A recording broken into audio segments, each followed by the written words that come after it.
ఈరోజు 30 నిమిషాల్లో 3 simple recipes చూపిస్తానండి. అది కూడా ఒక స్వీట్ ఇంక్లూడ్ అయ్యుండి. సో, ఇప్పుడు ఎలా చేయాలో చూసేద్దాము. ఇప్పుడైతే నేను ఒక పాన్ పెట్టుకొని ఆయిల్ వేసుకొని అందులో ధనియాలు, పల్లీలు, పచ్చిమిర్చి, వెల్లుల్లి ఇవన్నీ కూడా మంచిగా వేపుకున్నానండి. ఇలా వేపుకున్న దాన్ని మిక్సీ జార్‌లోకి మార్చుకొని చల్లగైన తర్వాత ఒక స్పూను కోకోనట్ పౌడర్ కూడా వేసుకున్నాను. అవి మిక్సీ పట్టుకున్న తర్వాత మళ్ళీ అదే పాన్‌లో కొంచెం ఆయిల్ ఏసుకొని జీలకర్ర, ఆనియన్స్ కూడా వేసుకొని మగ్గిపోయిన తర్వాత పసుపు, ఉప్పు కూడా వేసుకొని ఇంకొంసేపు మగ్గించుకొని మనం మిక్సీ పట్టుకున్న ఈ మిశ్రమాన్ని వేసుకోవాలి. ఇలా వేసుకున్న తర్వాత బాగా కలుపుకొని కొంచెం కారం తక్కువ అనిపిస్తే వేసుకోవచ్చండి. లేదంటే కలర్ కోసం నేను కొంచెం రెడ్ చిల్లీ పౌడర్ మళ్ళీ వేసాననమాట. అలా కలుపుకున్న దాన్ని ఇలా మంచిగా కర్డ్‌లోకి వేసేసుకొని పెరుగులోకి వేసుకొని కలుపుకుంటే బావుంటదండి. చాలా అంటే చాలా బావుంటది. కూరగాయలు లేనప్పుడు ఇలా చేసుకుంటే చాలా రుచిగా కూడా ఉంటుంది.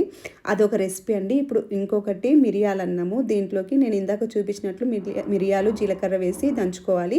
అలాగే పోపు దినుసులో మినపప్పు, శనగపప్పు, జీలకర్ర, ఆవాలు, జీడిపప్పు వేసుకొని వెల్లుల్లి కూడా వేసుకొని వేపుకోవాలండి. అవన్నీ మగ్గిపోయిన తర్వాత ఆనియన్స్ కూడా వేసుకొని వేపుకోవాలి. ఆనియన్స్ మగ్గిపోయినాక మనం దంచుకున్న మిరియాలు, జీలకర్ర వేసేసుకొని తగినంత సాల్ట్ కూడా వేసేసుకొని కలుపుకోవాలి. తర్వాత వేడి వేడి అన్నం వేసుకొని కలుపుకుంటే అబ్బా! ఇదైతే అస్సలు ఎక్సలెంట్ అనమాట. అంత చక్కగా కుదిరింది. సో, అది మిరియాల అన్నం అయిపోయిందండి. ఇప్పుడు స్వీట్ కోసము స్వీట్ పొటాటోతో రబడీ చేస్తున్నానండి. చాలా అంటే చాలా ఈజీగా సింపుల్‌గా అయిపోతుంది. సో, దీనికోసం నేనైతే ఒక స్వీట్ పొటాటో తీసుకున్నాను. ఈ స్వీట్ పొటాటోని పీల్ తీసుకొని క్యూబ్స్‌లా కట్ చేసుకొని మిక్సీ జార్ తీసుకొని వీటిని మిక్సీ జార్‌లోకి మార్చేసుకున్నానండి.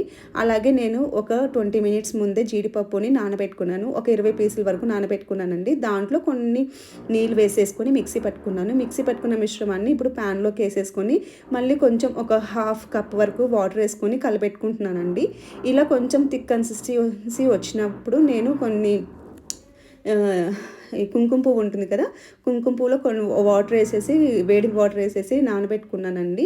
సో, ఆ వాటర్ కూడా వేసేసుకొని కలబెట్టుకోవాలి. అలాగే కొంచెం 1/4 కప్పు బెల్లం సరిపోతుందండి. ఇలా బెల్లం కూడా వేసేసుకొని బాగా కలిపెట్టుకొని లాస్ట్‌లో ఇలాచీ పొడి ఏసేసుకొని కొంచెం థిక్‌గా వచ్చినప్పుడు ఈ కన్సిస్టెన్సీని మనము కప్‌లోకి అదే సర్వింగ్ బౌల్‌లోకి మార్చేసుకుంటే అయిపోతుంది. ఇది చల్లగా అయినా తీసుకోవచ్చండి. లేదంటే కొంచెము గోరువెచ్చగా ఉన్నప్పుడైనా ఈ డెజర్ట్‌ని తీసుకోవచ్చు.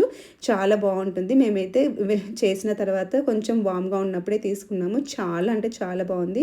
సో, చూస్తున్నారు కదా! 3 రెసిపీస్ చాలా ఎక్సలెంట్ అండి. కూరగాయలు లేనప్పుడు ఇలాంటి రెసిపీస్ ట్రై చేస్తామంటే నిమిషాల్లో అయిపోతుంది. నోటికి రుచిగా కూడా ఉంటుందండి. ఇలా తిన్నప్పుడు కూరగాయలు ఎందుకురా బాబు! ఇలా చేసుకొని తింటే రోజంతా గడిచిపోతుంది అన్నంత రుచిగా ఉంటుందనమాట. సో, రెసిపీస్ నచ్చాయి అనుకుంటున్నానండి. Thank you.